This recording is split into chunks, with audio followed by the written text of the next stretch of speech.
안녕하세요, 크립토피아입니다. 오늘 시장 상당히 좋지 않죠. 주변에서 곡소리가 상당히 또 많이 나고 있는 실정이라 오늘 지금 시장은 조금 어떻고 어떤 또 코인이 괜찮을 거며, 그리고 이제 전반적인 시장이 앞으로 어떻게 될 것인가, 이런 얘기들을 조금 해보면 괜찮은 시간이 될 것 같아서 간단하게 영상을 만들어 봤습니다. 일단 오늘 조금 시장을 짚어보면은 악재가 있죠.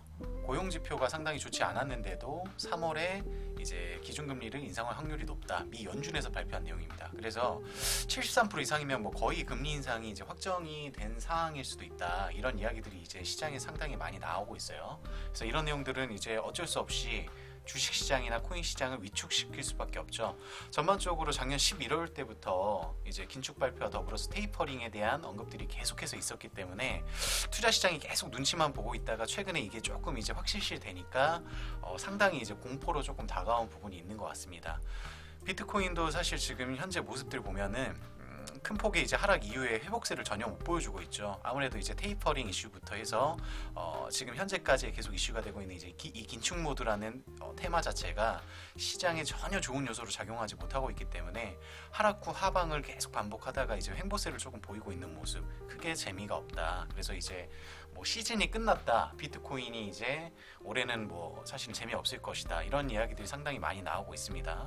자, 그런데 사실 이제 가상화폐가 이슈가 된 게 한 몇 년 이상 되잖아요. 거의 이제 10년 가까운 기준에서 이제 가상화폐 시장을 봤을 때 이런 시장 이후에 큰 반등이 항상 있었다는 거 여러분도 아실 겁니다. 그런데 과연 그게 똑같을 것이냐? 왜냐하면 코로나도 없었고 역대 이런 긴축도 없었는데 과연 옛날과 같은 시각으로 이 코인 시장을 바라볼 수 있을 것이냐, 이제 이런 고민들이나 이제 걱정들 많이 하실 수 있을 것 같아요. 이 부분들은 잠깐 후에 제가 다시 한번 풀어드리면 좋을 것 같고, 일단은 저희 그 코인 소통방에서 추천드렸던 니어 프로토콜 구매하신 분들 있죠?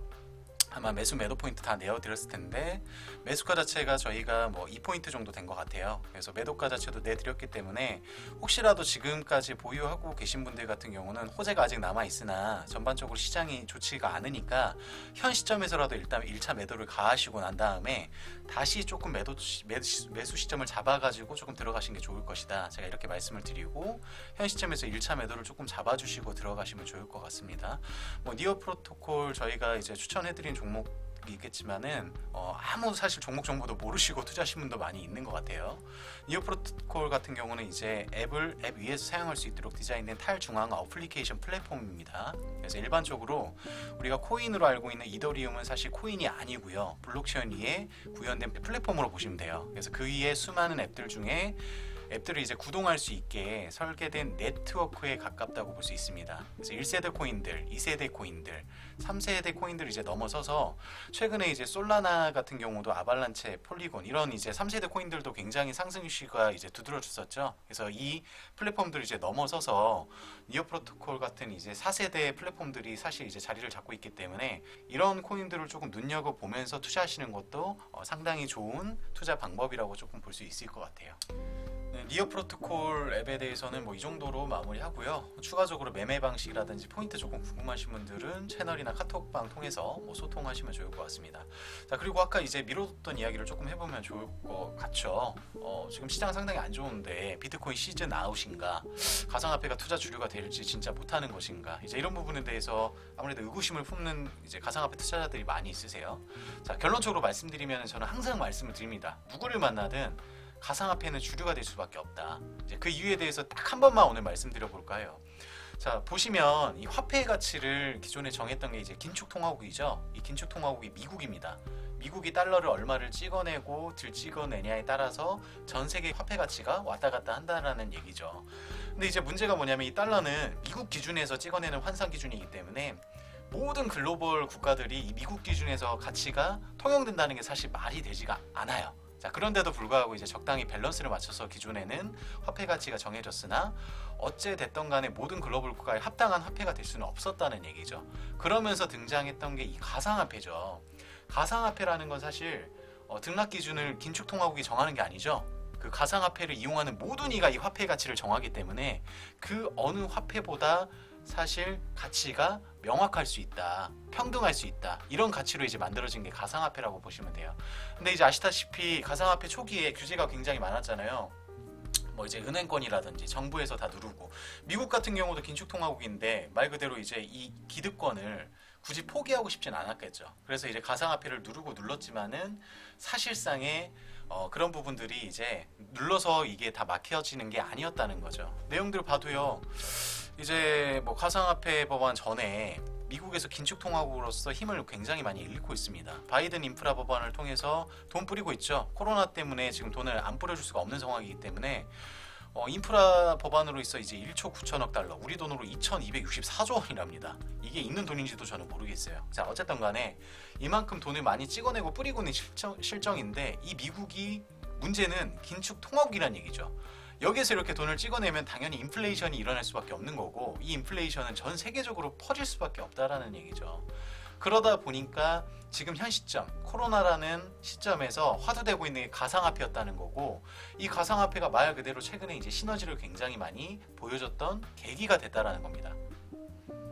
자, 이러한 계기가 이제 되면서 미국에선 가만히 있지 않죠. 이제 당연히 규제를 하고 싶어 합니다. 왜냐? 긴축통화국으로서의 기득권을 잃어버릴 수밖에 없기 때문에. 그래서 이제 규제화가 되고, 그동안에도 사실 이제 규제안이 많이 있었다는 건 여러분도 알고 계실 거예요. 그래서 그렇게 이제 누르고 눌렀으나 어쨌든 간에 이제 긴축통화국으로서 입지가 흔들리고 있어요. 왜냐? 코로나 때문에 어쩔 수가 없거든요. 이제 오미크론으로 변이 바이러스까지 발생하면서 실업률은 계속 올라갑니다.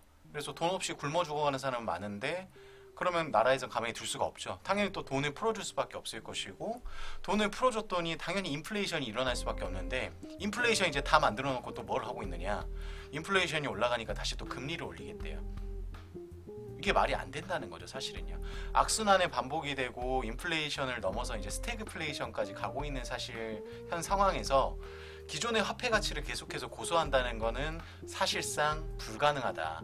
그렇기 때문에 미국에서도 이미 기관들에서나 은행권에서는 이 한계를 명확하게 알고 있기 때문에 가상화폐 투자에 지속적으로 들어가고 있다는 거죠. 그래서 예전보다 지금 가상화폐 고래들이 훨씬 많아진 거 알고 계시죠?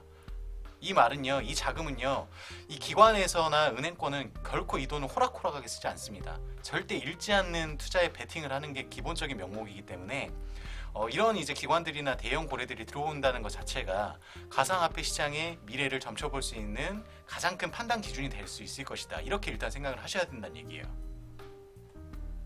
그래서 이제 우리 인터넷 처음 나오셨을 때 기억하시는 분들이 있을 것 같아요.